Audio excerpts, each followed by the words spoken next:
So, what if the best way to catch a cybercriminal wasn't to build a better wall, but to lay a better trap?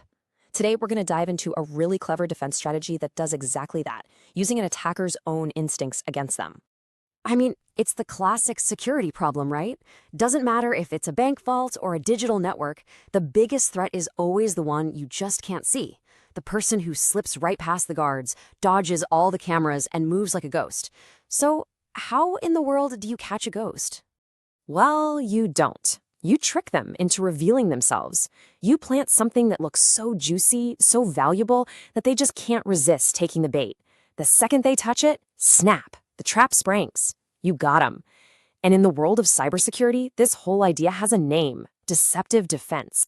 All right, so to really get why this deceptive approach is so important, we first have to talk about the modern threat. Because, it's not what most people think. The game has totally changed. Think about your network security like it's a castle.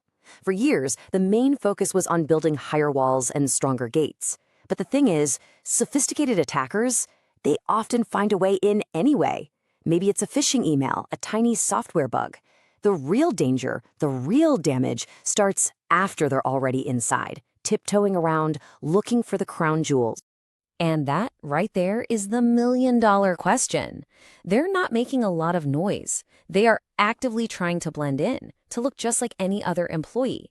Your old-school alarms, they just aren't built to see that. You need a completely different way of looking at the problem, a way to spot the invisible. And this is where that new approach comes into play. It's a strategy that stops just playing defense and actually goes on the offense. It is all about flipping the script on the attacker. The big idea here is a total shift in mindset. We have to start with the assumption that, hey, attackers will probably get in eventually. So instead of pouring all our energy into just keeping them out, we start actively hunting for them once they're inside. We're not just guarding the castle anymore, we're setting traps down every single hallway. And this brings us to the official name for it all: deceptive defense. Seriously, think of it like a digital spy movie. You're planting fake information on purpose. Fake accounts, fake servers, fake data. To an intruder, this stuff looks like a gold mine. But to your actual legitimate employees, it's all completely invisible. Okay, so how do you actually build these digital traps? Well, it really comes down to a couple of incredibly clever tools. Let's meet the two stars of the show: canary tokens and honey users. First up, we've got the canary token. The absolute best way to picture this is like a stack of cash in a bank vault that has a secret little GPS tracker hidden inside. A regular customer, they're never going to touch it. But a bank robber, oh, they'll grab it in a heartbeat. A canary token is that stack of cash. It could be a fake file named something irresistible like CEO_passwords.docx. The very moment an attacker opens it or even just accesses it, a silent alarm goes off and boom, you know exactly where they are. Next, we have the honey user, and honestly, this idea is just brilliant. You create a totally fake employee in your system. We'll call her Jane Doe. She's got a username, a password, maybe even a corporate email address. But here's the thing: Jane Doe isn't real. She will never log in. So what does it mean if, all of a sudden, Jane's account logs in at 2 in the morning? It means you know with 100% certainty that you have an intruder.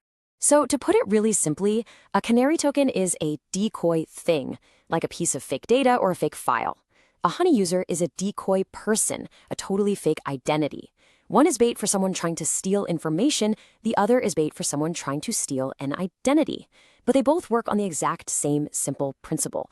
Only an outsider would ever touch them. Okay, so this all sounds pretty cool in theory, right? But how does it actually work in the real world? Let's take a look at the anatomy of one of these digital traps. Now, before we get into the steps, this quote really gets to the heart of why this is so effective. The absolute beauty of this system is its precision. See, unlike other security alarms that get tripped by normal, everyday activity, these alarms only go off when a very specific rule is broken by someone who shouldn't be there. The signal you get is incredibly clean. And setting one up is surprisingly simple. First, you create the fake credential, say a fake password for a database. Second, you plant that bait somewhere an attacker would probably go snooping, like in a server configuration file. Third, you set up an alert that's going to ping you the very instant that fake credential gets used. And then, well, step 4 is you just wait. It's a silent guardian, just waiting for the intruder to give themselves away. So Let's zoom out for a second. Why is this such a huge deal for cybersecurity? What's the real strategic advantage of thinking this way? It really boils down to four huge benefits. First, early detection. You catch the attacker while they're just poking around, way before they can do any real damage. Second, it lets you do proactive hunting. You're not just sitting back waiting to get hit, you're actively setting traps. Third, you get what we call high-fidelity alerts, which basically means almost zero false positives. And finally, and this is my favorite part, it literally turns the attacker's own methods against them. You're using their own greed and curiosity as the trigger for the trap. When you get right down to it, what this all represents is a massive shift in how we think about security.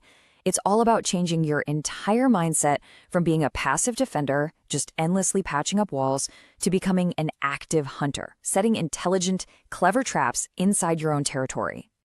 So, as we wrap up, it really leaves us with this powerful idea to think about. In a world full of invisible threats, security isn't just about building higher walls anymore. It's about building smarter traps. It forces all of us to think less like a defender and a little bit more like an attacker. So, what's your smartest trap?